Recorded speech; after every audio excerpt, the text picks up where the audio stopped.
Full Colour Alchemy issue 7, I'm Led Sharp, and in this issue we'll be covering what is considered to be the first graphic novel, A Contract with God. It's only a short video review. It's one of those essential comic book reads that I feel everybody should read. It's for mature audiences only, by the way. I would not recommend this to children. I'm not going to be showing anything mature in the video. I'm not going to be spoiling this either, so don't worry about that. But as comics go, it's not one for kids. So I hope you enjoy my review of it, and stick around for the end because there's a little bit more. On March 6th, 1917, the patron saint of contemporary comics was born, Will Eisner. From his first published artwork in 1933 for the DeWitt Clinton High School newspaper about the forgotten ghetto, to 1985 when he produced one of the greatest technical studies of the medium, comics and sequential art, Will Eisner was one of the biggest proponents of comics in the medium's history, up until his passing on January 3rd, 2005. They even have an award named after him. In 1978, A Contract with God is published. Inspired by the work of experimental graphic artists, Eisner's 182-page opus was difficult to get into print. At the time, comics as an art form, at least in America, were mainly underground, and eventually a small press outfit, Baronet Books, released it, marketing it as a graphic novel. It didn't sell well at first, but Eisner's peers and contemporaries took it as a sign that the medium could be taken seriously. Over the decades, its sales grew, and it has never been out of print. It isn't the first comic to be taken seriously, or the first to be considered to have artistic merit beyond storytelling, but it was the first to step forward as a volume of work that actually wants to be considered alongside the cultural standouts of other media. The big part of what held other comics back was simply the format, not the intent behind the work.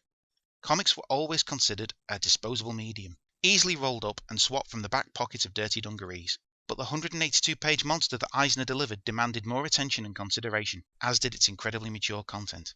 Again, not the first comic to handle mature themes, but certainly the first to step out from the underground, and certainly the first to tackle them as a part of the story and not some central gag. The whole comic revolves around Dropsy Avenue, a place Eisner knew intimately enough to give it a pseudonym. It represents a perfect slice of America in the Depression. As Eisner states, some of the stories are true, some of them could be true. The anthology comic contains 4 stories. The titular story, A Contract with God, opens the book, and its lead character, a Hasidic Jew named Frim Hirsch, is returning from the funeral of his foundling daughter Rachel, lost to leukemia. He spent his life in the service of others, in accordance to a contract he wrote with God that on this fateful night he feels has been broken. Abandoning his faith, he becomes a property tycoon, working the figures into a fortune until the story's climax, which I won't be spoiling here. The comic is a reflection of Eisner's feelings over the loss of his own daughter, and his feelings of betrayal by the Almighty. God's presence is never presented as anything but circumstantial, keeping the story grounded as a man fueled by grief rages against forces that may not even exist, but his acceptance of them regardless makes him feel powerless. The Street Singer is the second story, and it comes from Eisner's memories of men singing in the alleyways of tenements for pennies thrown down from kind people and avoiding anything thrown by those less kind. In this story, our singer, Eddie, is found by a woman who wants to build him into an opera star. As the story spirals into lost hope and barefaced truth, it could be considered a parable about living up to your responsibilities, or potential. The third story is the most uncomfortable. The Super is about a sexually frustrated superintendent caught between being needed by everyone for everything and hated by everyone for being the landlord's lapdog. He gets caught in a horrific situation that at once revolts you, but you can't help but feel some sympathy for this concrete slab of a man whose only friend is his dog. As I said, this one goes to places you may be uncomfortable reading. You have been warned. The fourth and final story, Cuchulainn, is set in the summer when families and folk would pack up for their holidays and go to farms that would let out rooms as a kind of working hotel, called a Cuchulainn. This story follows a family on the verge of breaking, a young man looking for love, a young lady looking for love, and a doctor in training just looking. The collision of these characters and their actions creates in the end a story with a happy-ish ending. Eisner's masterful manoeuvring of the characters makes me wonder if he played chess.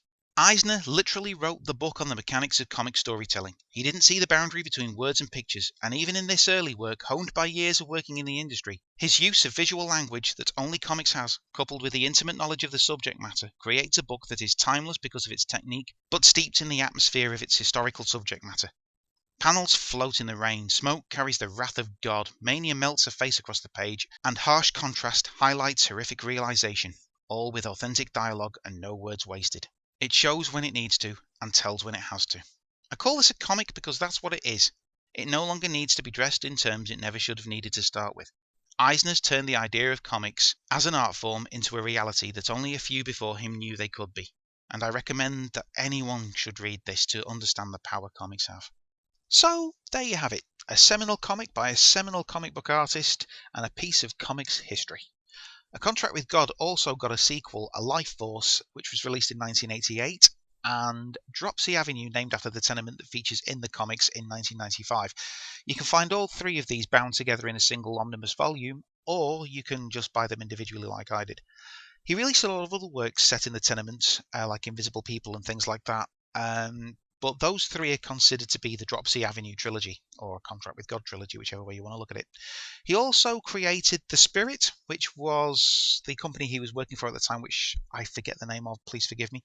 But they basically said, superheroes are big at the moment, make us a superhero. So he created The Spirit, which is Danny Colt.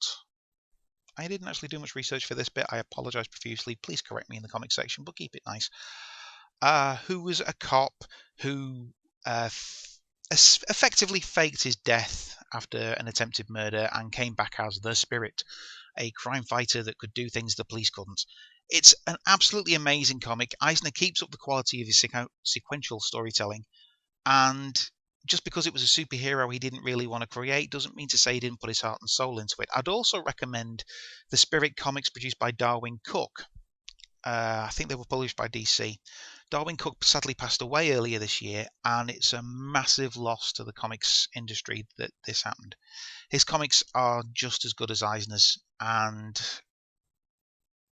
yeah, I have the Spirit Darwin Cook hardback, which, yeah, it's amazing comics.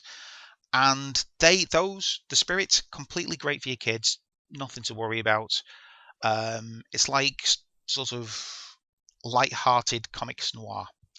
Definitely don't recommend the Tenement series or the Contract with God to your children. It's quite mature content, and even the stuff that isn't mature will probably go over their heads anyway. So yeah, there you go. Any comments? Like I said, keep them clean, keep them safe, no fighting in the arguments. If you want to get hold of me, you can get hold of my email address on my website at mayburyhill.com. And yeah, that's it. Take care and have fun reading comics. See you next time.